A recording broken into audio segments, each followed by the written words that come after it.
I feel like I haven't talked about Journey Together in a very long time, and just I think in general, people don't talk about Journey Together because honestly, there's really not much to talk about. Everybody wants to talk about the sets that are going off, going crazy, the most popular sets, and Journey Together really doesn't have any of that, right? Journey Together is not one of the most popular sets.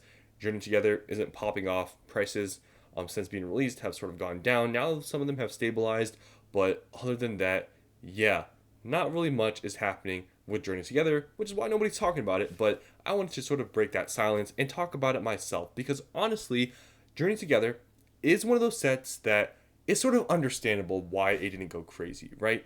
It just doesn't have any of the super popular mainstream Pokemon or super nostalgic stuff going for it. It makes sense in that regard. And in this market, a lot of the people, a lot of the new people gravitate towards those sorts of things. The mainstream popular Pokemon, the more nostalgic, sort of stuff, the older stuff. This doesn't really have that much, so it's understandable. But if we think about this set, right, in the long term, and how this is probably going to perform, I think this is, at the time being, one of the more underrated sets for how it's been performing and how you could say terribly. I think it's actually a pretty good set. Now, I'm not going to sit here and try to pump this up and make it seem like it's the best set ever because it's not, but it's pretty good. Now, I'm not going to say this is like a Fusion Strike situation, okay? I'm not going to sit here and be like, yeah, this is like Fusion Strike because, it came out the gate, no one liked it, it was hated on, and then later it popped off. No, I don't think this is a Fusion Strike situation because guess what? It doesn't have a Gengar as the top chase card and a really cool, VMAX doesn't have, an Espeon. It doesn't have that. So no, this is not like a Fusion Strike situation. But I do think that, it is underrated and possibly if this does get reprinted and prices go down even further, I could see this being a pretty good set that nobody's really talking about right now. But once it goes out of print, I think it will be one of those sets where I think it will be liked a little bit more, but as at the time being right now, there's just other sets people are looking at buying, right? Prismatic Evolutions, Distant Rivals, not really Journeys Together, right? Because prices like for the cards are not crazy and nobody's talking about it, and it's sort of a weird thing in this space, right? When prices are expensive for a set, people are mad, but they talk about it more, right? But if a set prices go down and continue to go down and prices are cheap, nobody talks about it, right? It's sort of strange how that sort of works where, people don't talk about, oh, this set is cheaper. It's a, great set to be buying and opening, especially pull rates in the set are not that bad. Nobody really talks about sets like these, but people will talk about Prismatic and Destined Rivals way more than a set like Journey Together. But that's sort of how the space works. It is what it is. But I wanted to show you guys some of the prices of these products and show you guys this post that I saw, which sort of inspired me to make this video and talk about how Journey Together may be an underrated set that at the time being, no one right now really cares for it, but when it does go out of print, I think there are some things to Journey Together that are appealing. So, hot take. Journey Together is an awesome set with amazing artwork, and it's a shame some people talk trash about it. I guess most people don't like it because it doesn't have a $300 plus chase card. The same thing happened with other sets. As soon as it comes out, it's out of print, and people start scrambling for it. And here they show some of the top chases. Where is the Lily's Clefairy? Isn't that the main chase? I'm not seeing that, so I guess they don't really care for the card. I'm surprised they put the Volcanion here over the Lily's Clefairy because that's the top chase card. But anyways, I want the Whale Boy so bad. Which we're talking about the Wailord. I really think this Wailord card is very cool, so I agree with them. I'll buy as a single. I got one for 20 euros. Okay. It's not a hot take at all. Anyone else remember how hated Fusion Strike was? I guess that's just what I said.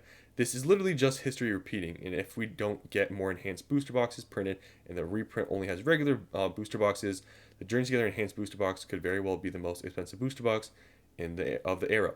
Chilling Reign was in the same boat. It followed right after Shining Fates Charizard craze, and the value of it dropped like crazy. Now it's not doing so bad. So, like I said, I don't think this is a Fusion Strike replication, right? If it does so happen that this is like something I have talked about with the set that has going for it, which I was going to talk about later, but I guess I'll talk about now. It has the enhanced feature, which Destined Rivals doesn't have, right? And this being seemingly the last main set, Destined Rivals of Scarlet and Violet, This is the only booster box that has this feature, okay? This is the only one that has a box topper feature. And if this gets reprinted and it's without the box topper for the booster box, these booster boxes you're seeing right now, 200 bucks, may very well have been a very good buy. Now, I'm not saying to go out and buy it and sort of bet on that happening, because you shouldn't do in that case. But if you're holding on to some, maybe got at MSRP or below, under market price right now, I honestly wouldn't sell them, right? For me, if you're asking, Vapor Self, what do what have you done with your, Journey Together booster boxes? I haven't sold a single one. I bought a few more initially, I think for under 200 or something. At the time they were like 230 or 220. And I bought a few more, and that's sort of it. I haven't sold a single one because honestly, I am sort of holding on to that possibility that they do have the enhanced feature. But other than that, I bought them actually for such a low price that I don't really care. Like, I bought them for under MSRP, so I'm gonna hold on to them. I don't have many of them, so I am just gonna hold on to them. And if that whole thing is true with maybe possibly they don't have the enhanced feature with the box topper, I could see those boxes going for crazy amounts, even though the set right now isn't really going crazy. And I feel like if that is the case, that these don't have the enhanced feature on the booster box reprint, I feel like there's going to be a lot of talk about Journey Together, and maybe then very well it does something like Fusion Strike. But if it does get reprinted with the box topper, it won't go as crazy initially, but in the future, when it does go out of print, I think that sort of box topper feature being the only one in the Scarlet and Violet era, regardless of the set and how you feel about it, it's going to be a decent box to have. That's just my opinion. So, yeah, I sort of agree, but maybe not, because I don't think just because it's being hated on a little bit that it's the same thing as Fusion. But there could be some elements there, maybe it's true. A few promos away from Grandmaster set. Okay, whatever. I don't think it's a bad set at all. Personally, there just aren't many Pokemon I love in the set. My chases were the Wailord and Alchemy. Both I traded from a friend. I've been saying this, Journey Together is so slept on while everyone continues drooling over 151 in Prismatic. It's literally one of my favorite sets. Okay. And everyone's, I guess, just talking about how they like it. Not enough nostalgia, which I sort of mentioned. And yeah, I guess a lot of people are expressing that they do like the set. I do really feel like this is a good collector set because it is a smaller set and it's not that hard to pull stuff. So I think it has that going for it. But obviously, with that, prices of cards have gone down, which is why people don't really talk about it. But moving on from the post, just to talk about prices here. So the enhanced booster boxes have stayed the exact same price at 200 bucks for weeks now. I mean, it's just been flatline here. I mean, this whole graph is screwed up. I don't know why it's like this, but if you look in the past few weeks and go through all the sales data, it's been at 200 for the past few weeks. Like I said, these could really see some insane growth depending on the reprint, if it is with the box topper or not. But if not, if it gets reprinted with the box topper, most likely by the time it gets reprinted, which I don't know when they'll reprint this set, or even if they will, maybe they'll skip it for maybe Destined Rivals or something, because demand for the set isn't extremely high. Prices could drop even further if they reprint it with the box topper. But if they don't, we could see some huge turnaround with this set. But as of right now, yeah, this box really isn't doing much. Now, a product that has been continuing to drop is the PC ETB. These, at one point, were like, going for crazy amounts, but they've dropped so much, it's kind of crazy. Like, if you look at this graph, I mean, they dropped initially at 160 and 150. Like, I thought that was sort of going to be it. But the past few months, I mean, they've just continued to drop. And now they're at $120, which, if you compare to pretty much every single other, set in Scarlet and Violet, this is extremely cheap for a PC ETB. 120. I mean, Surging Sparks, I don't know what Surging Sparks is at for the PC ETBs, but they're probably well above this, this amount. But it's pretty crazy to see that they're going for 120, and they've just continued to drop. Now, next year, this is sort of a weird one. So the normal ETBs have actually been going up in value. Now, if you go look at this market price in recent sold listings, it doesn't seem that way, right? You look at these like, wow, it dropped from $70 to $65.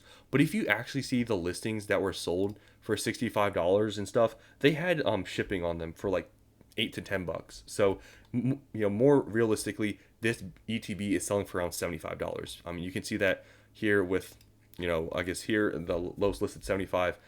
They are selling for that amount. It's not $65. It's so dumb. I really wish TCG Player would really add shipping to the price of the product, because that's how it should be. It shouldn't be hidden by just the price and then added with shipping, because I think that's stupid. But it is selling more for 75, and these at one point not too long ago were around $60. So yeah, and I know you can actually find some of these for around $60. So you are able to get these for a decent amount under market. I mean, $15 under market is, I guess, decent, but I don't know where these are going to go. I mean, they have been going up. I've been keeping up with the market with these because I do have some. So I was like, okay, I want to keep up because I'm really wondering and curious what's going to happen with these, because the ETBs definitely are one thing that I probably would want to sell, because the booster boxes I want to keep because the box topper, but I do have ETBs that I've bought that probably I'd want to sell off because I don't see them going like to extreme amounts anytime soon. And it is one of those things that I probably shouldn't have bought, to be honest with you guys. But I found some good deals at the time. And yeah, it is what it is. So I haven't keeping up, but they have been going up in value. So interesting that out of all the products, the normal ETBs are actually going up in value out of everything. Now, if you look at the total set value, you can see how cheap this set is. I mean, if you compare to other sets of Scarlet and Violet era, it's not extremely cheap, right? There are some sets that are way cheaper than this. For example, Scarlet and Violet base is one, but more, I guess a better comparison, Obsidian Flames. Obsidian Flames, the total set value for that set is like in the 300s, 400s, and that booster box is like $250, right? So Journeys Together, then being a $200 box, having the box topper, and the total set value is $266, and the top chase is like double of the Obsidian Flames. Journey Together then, I guess, isn't that I guess bad of a deal, it seems, but yeah, Journey Together is more on like the middle to cheaper set. But yeah, card prices have dropped a ton for Journey Together over time. I mean, Luz Clefairy at one point was, I think, in the mid 200s. It's now in the mid hundreds. Salamence was over 100. Yeah, now it's under 100. All these cards used to be like over 100, and now they're under 100, and some have dropped pretty significantly. So yeah, this set isn't that expensive, but it doesn't always need to be super expensive to perform, and especially with that booster box, the box topper being the only one in Scarlet and Violet. Really, regardless if they reprint it with the box topper or not, when this goes out of print, there is, I think, going to be big value with that box topper being that feature added to the set, because it's literally the only one. If it doesn't get reprinted with the box topper, I think that sort of growth we will see with these boxes will be accelerated, because then that will be a collector's item, and quickly, even before being out of print, those prices will go up pretty significantly for the booster boxes, I assume, if the booster boxes after don't have the box topper. And then I guess in that way it's sort of like every other booster box, but I still think the box topper feature is really cool. And one thing I guess also about this set that is nice, I guess if you're holding cases, is that it actually does tell you it has the booster box with the topper on it, so it specifies. So we'll see what happens with this set. I do think it's a little bit underrated and not talked about much, but like I've mentioned before, it just doesn't have as much nostalgia factor, super mainstream Pokemon that I think a large majority of this market right now is looking for, which is why Jason Ravel's Prismatic, those sets are popular and really talked about, and this one really isn't. Prices not that expensive, not as talked about. You can see why Journey Together, at least now, isn't really talked about. But hey, things might change very drastically if the reprint stuff, like I mentioned, doesn't happen with the box toppers. And I think maybe once it goes out of print, maybe this will be one of the sets that people slept on, and maybe some people were maybe thinking about investing, but they didn't. We'll see what happens. But for me, I'm holding on to my boxes. I don't have that many. Am I planning on picking up more at this price point? No, because there's a lot of different factors of, if this gets reprinted with the box top or not, prices may go up or down. It's sort of, you could say risky to sort of bet on that. So for me, I'm happy keeping my boxes because I was able to pay, I guess, under MSRP and way under market. So I'm perfectly fine having my boxes, and I just plan on holding them. So that's the end of this video. Let me know what you guys think about Journey Together. I think it is sort of underrated. It's not a super one of the best sets of this era, but I think it's a decent one. You compare some sets previously that have performed extremely well and that have had cards that, in my opinion, are not as nice looking. I mean, this set I think will perform perfectly fine, but at least in the near future, in time being, it's not that popular. So that's all I want to say here. Hope you guys enjoyed, and I'll see you in the next one.